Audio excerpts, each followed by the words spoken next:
What's up, y'all? It's your girl Sakina, and I'm back for another review. This is my review for The Real Housewives of Atlanta. This is season 13, episode 9. Yes, it is still Valentine's Day, so I want to say happy Valentine's Day to all the lovers in the building, okay? Or in the video, whatever you want to call it. Shout out to all the single people as well. You know, I have gotten out of my red shirt and went back to my little Nike shirt, y'all. I filmed in this shirt the other day, but you know what? I like comfort over anything. But nonetheless, this will be another reaction video simply because I want to be one and done. So yes, I will not be doing a thorough review. Sorry if y'all don't prefer these type of things, but it's just easier for me to do. I got things that I'm trying to do tomorrow, okay? But nonetheless, let's get into this review. So the episode starts up with Marlo and Kenya, you know, still going at it from last week's episode. And Marlo was saying, you know, I don't understand what your problem is. You know, I'm over it. Let's squash the beef. But I'm with Kenya. If that was the case, you wouldn't still be coming after me. Girl, you've been coming for Kenya still within this season up until the lake house. She might have shaded her in the lake house if I'm not mistaken. Why I'm saying lake house, it's not a lake house, it's a beach house. But nonetheless, yeah, you're still shading her up until this day. So I mean, are you really tired, sis? Are you? But you know, Marlo was like, you know what, I'm sick of it. Cynthia's trying to get Kenya to see the light, and she was like, you know what, let's just go ahead and y'all need to squash the beef. So they gonna squash it and leave it where it is. Hopefully they really do, because I'm tired of the beef. Cynthia tired of the beef. Like I said, Cynthia is tired of everything, okay? At this point, I told y'all I feel like this is really going to be her last season. But yeah, they said they're going to squash the beef. And then Portia's asking Kenya, okay, well, do we have any games? Is there anything that we're going to do tonight? And she was like, yeah, we're going to put on our pajamas and we're going to go to sleep. And they do a timestamp, but it's like 9:30. Girl, I'm not understanding what Kenya's point of like having the girls get together and she's gonna act prudy, a little standoffishy, selfish. Like, what was the point of you having this kumbaya moment with the girls if you gonna act stank? It's giving me Nene tease. You know, when Nene would want the girls to come together but then would do something to kind of fuck up the vibe. That's what Kenya is doing. It may not be as negative as Nene was, but it's just like, girl, you wanted us to come here, but you flew separately on a jet and didn't tell us. You brought your baby and you didn't tell us. You brought food and you didn't tell us. And it's just like, do you want togetherness or no? Now Portia saying that she played Never Have I Ever in jail. Cynthia, yeah, girl, what are you doing with this doggy bag? You really making a to-go plate for Mike and y'all in a whole nother state, and then you taking the skin to your mama? Girl, no ma'am. Like Portia said, you really out here acting like somebody auntie. If you don't get the hell out of here, you really gonna pack a damn meat sack to bring it to your man? He ain't got no pork at the house. No ma'am. Like, she was doing too much for me, but it's funny as hell. And then Portia, you know, her flesh getting a little weak looking at that damn pig skin, but you know, thank God for restraint, because she dropped the pig skin. And girl, the last thing you want to do is be hella sick. I don't know how long she hadn't, you know, been eating meat, but you don't want to be sick on vacation because you done ate a little pork skin. The moment I seen Kandi sitting on that couch, she already looked annoyed, and she was asking where Kenya was. She kept asking where Kenya was. So then she went up to her room, knocking on the door. She ain't coming out. She got the door locked. Then when she finally opened the door, she was asking why Kandi had the cameraman, as if they're not doing a reality show. And what does that even have to do with anything? Why are you not down here? She said that she is watching the baby or whatever. She can't have anybody sit and watch Brooklyn. But if Brooklyn is asleep, then, I mean, it shouldn't be a problem.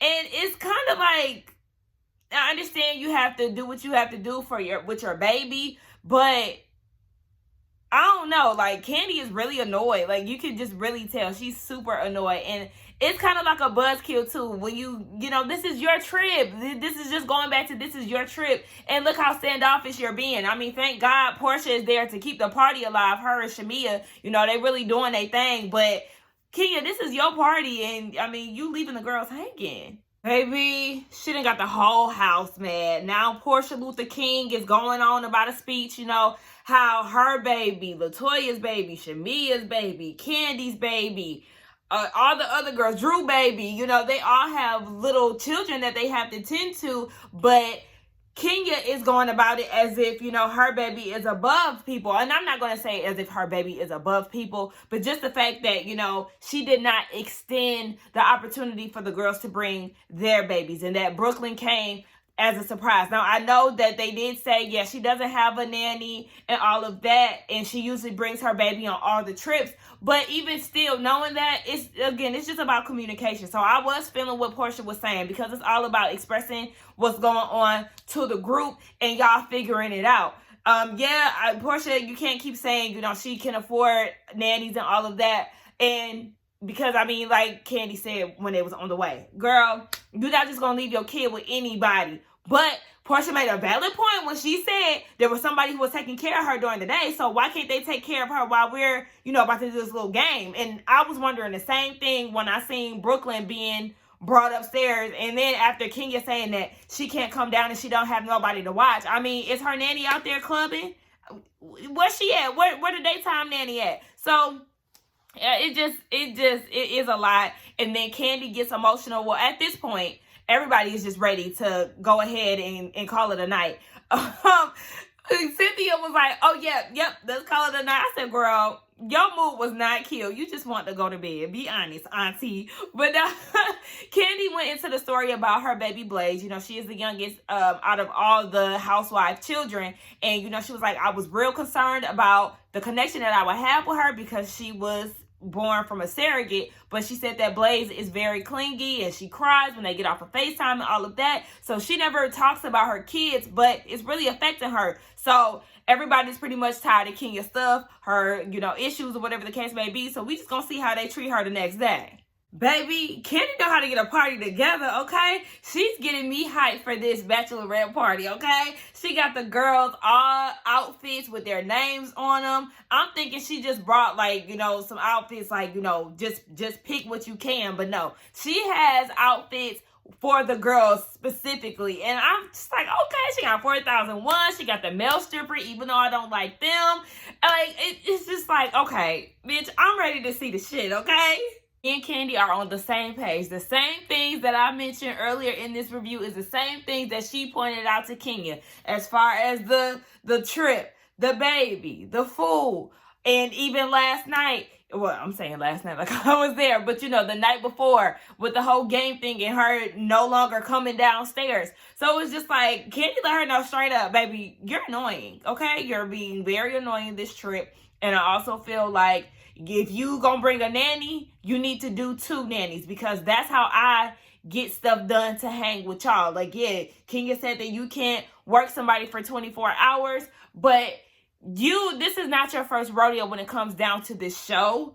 So it is something that you need to work out if you're going to continue to be on this show, Kenya. Because yes, if you're going to bring your baby, and I've praised her before, you know, you bring your baby and she's kind of like out of sight, out of mind. But when it comes down to the point of her kind of interfering with the plans, it is a buzzkill, especially when other people have children. And this could have been a whole mommy and me thing. But no, it's not like that, because she didn't communicate that. So, you know, she even brought up the whole Marlo situation with the room. And, you know, I don't really feel like I mean, so what? Marlo got a room to stay in. Fuck that shit. Y'all not going to be in the room anyway besides getting dressed. So Kenya then questions Candy's loyalty, like, you know, why you don't never say nothing to Marlo since you got my back so much? And Candy is like, bitch, please, I got your back and I've stood my ground when it came down to you on numerous occasions, so don't do it.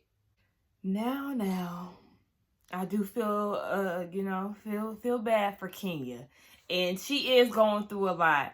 But I also side with Candy as far as, like, you can't keep letting this man dictate your life from New York. And I understand y'all have filed for, or you've filed for divorce, and y'all been separated for over a year, and Kenya feels like Mark is using Brooklyn just as another way to, you know, get at her. But it's like, girl, you gotta stop doing that. And I feel for her, because we all know Kenya does have, you know, family issues and stuff like that. She doesn't have like a village, as she, you know, explained to Candy. So Candy has hella family. She has a huge family, in which we've seen throughout the the seasons. And she doesn't have that. Like, yeah, we seen her dad. We seen her auntie Cisco, in the words of Funky Dineva.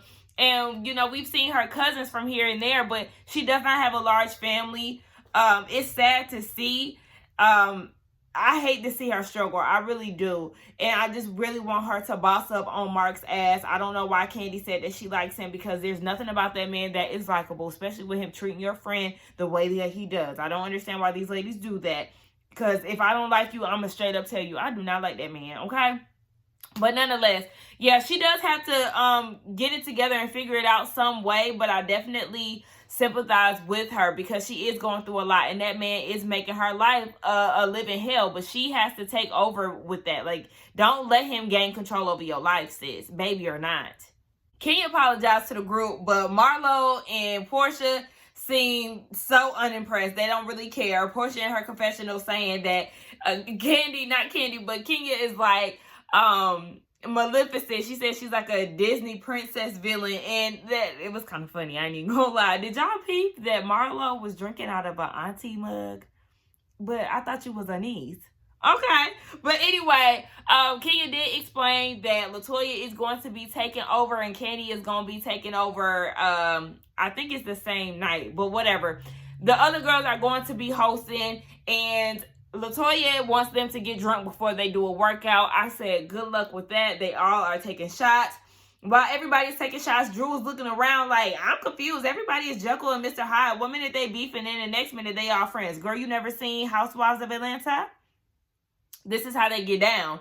And Drew, that confessional look with that blue sparkly shirt or dress with the matching blue contacts is hideous as fuck.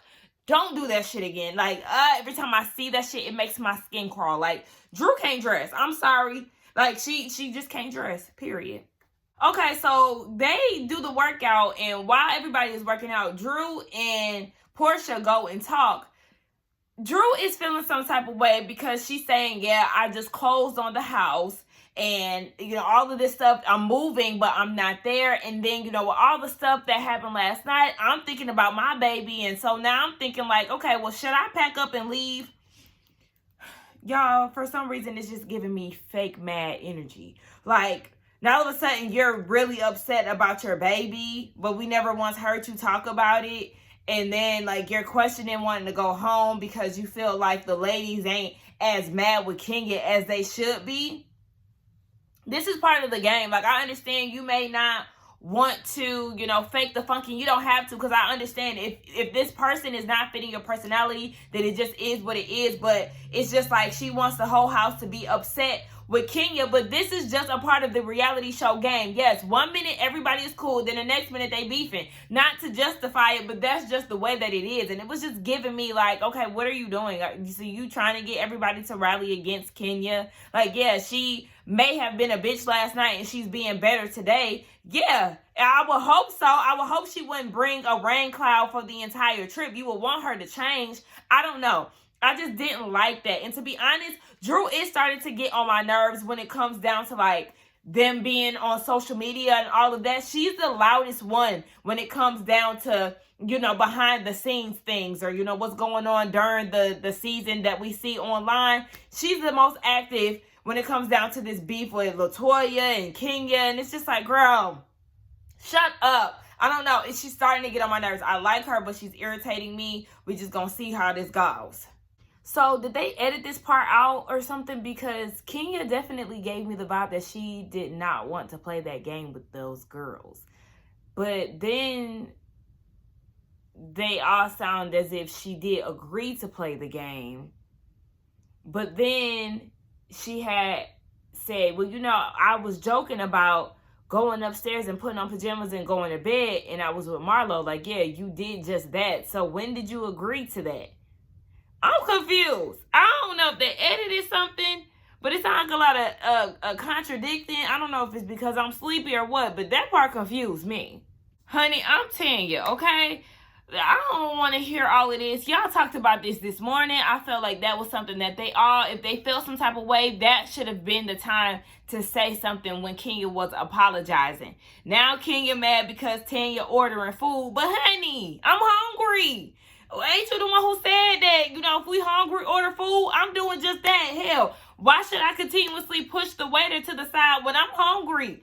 No. So now all of a sudden, you know, Kenya is offended, you know, because she feel like she's sharing her story and Tanya not listening. Baby, Tanya is hungry and there's nothing wrong with her ordering her food and listening to you. I mean, girl, stop. Kenya just doing too much at this point, and I think that the girls are just checked out. Like, I get it. I've said that 1,000 times. I get it. You know, you don't have a village behind you to take care of your daughter, but I think the girls are just tired of it. And then she's mad because nobody's paying attention. People are in their phones. But it's just like, it's like, I don't know, y'all. I'm annoyed by it. This part is draining. Like, this is the weakest vacation. And I agree with Tanya. Girl, this is your event. You're hosting. Like, if you were so detached from us, why did you bring us here? Why are we here, Ike? Somebody else could have been a host. They had a good thing. We could have had a good time. Togetherness and all of that. Like, I'm over it. Listen, I already told y'all, you know, I'm here for Kenya. I sympathize with her, not having a village and all of that, but I'm with the girls, baby. We're over it. We hear it. We hear you, okay? You want to demand attention and all of this, but it's like, girl, no, we don't, like, we hear you. She mad because Portia in her phone and I'm with Tanya. Girl, this is your event. You decided to host this trip, but you're so detached from the girls and you really don't want to have a good time. Like, you could have had somebody else do this, or we could have been at the house. You know what I'm saying? Like, why? This is your idea, but yet you're not really showing us a good time and you're not being as present as you can be. I understand that you are a mother and you're single and you have to do what you have to do, but girl, then she want to make all the stuff about her and she want to wait for Portia to get done texting. God, this is the most boring trip with the most people. It's so many people, you would think that they would be having a lot of fun, but I guess it's just too many personalities and they button heads and like they just really can't have a groove of a good time, and it's annoying me. Cynthia is trying to break it down to her like it's the communication, sis. Okay, you did not tell the other women about Brooklyn coming, and it's just a simple heads up so they can figure out whether or not they want to bring their kids or not. And then Kenya says, I don't have to tell them that. And it's like, well, damn, okay, well, it's showing that you don't have any respect for your friends. And like Candy said, it is a double standard. Yes, we know that you bring her on every trip. But some people, I mean, a lot of people got things going on. I'm sure Brooklyn is not necessarily on their mind. So, yeah, why not just give them a heads up and a reminder and all of that? But the way that you went about this trip was real sneaky. Like, that's just the whole thing. Like, why was you moving around like that? That was the problem for a lot of people. So, Drew was trying to communicate to her, like, you know, it's just communication. You know, you need to figure that out, you know, because you really did hurt your friend's feelings. And as she's saying this, Kenya keeps interjecting. So in Drew's confessional with her blue eyes and her blue dress was saying, yeah, she keeps over talking me. And I think that's something she needs to look into regarding her friendships and even in her marriage. And I was taken aback when she said marriage because, sis, I'm sure with them being separated for over a year, you don't have any insight on what Mark Daly and Kenya Moore's marriage looks like. Like, you was speaking out of term. Mind your own marriage. I was here for you until you said that. Like, girl, don't do it. When are people going to realize that when you use the word if, it doesn't give off a genuine apology? Kenya, I know you wanted to, you know, come off sincere to the girls, but you said if. And you were apologizing to Candy for making her cry and all of that, but you used the word if. It's not genuine. You know, if she cried, obviously you hurt her feelings. Ain't no if. You did hurt her feelings. You did hurt the rest of the girls or whatever the case. So, yeah, just sincerely apologize and move on. But whatever, you know what? Candy was like, let's wrap this shit up. Like, no more tears. Let's go ahead because I got a dick in a box at the house. Let's turn up. They get there and we see Mr. what's his name? Bolo in a box, baby, with his Chanel outfit on. But anyway, that was the end of the episode, y'all. It was just very annoying and really boring to me, honestly. It took forever for me to even get this review out because I had to watch it on demand, so I had to watch all them damn commercials. But anyway, That's beyond the point. Y'all, let's get down in the comments and talk about this episode or lack thereof when it comes down to entertainment. Don't forget to like, comment, and subscribe to my channel, and I will see y'all in the next one. Bye.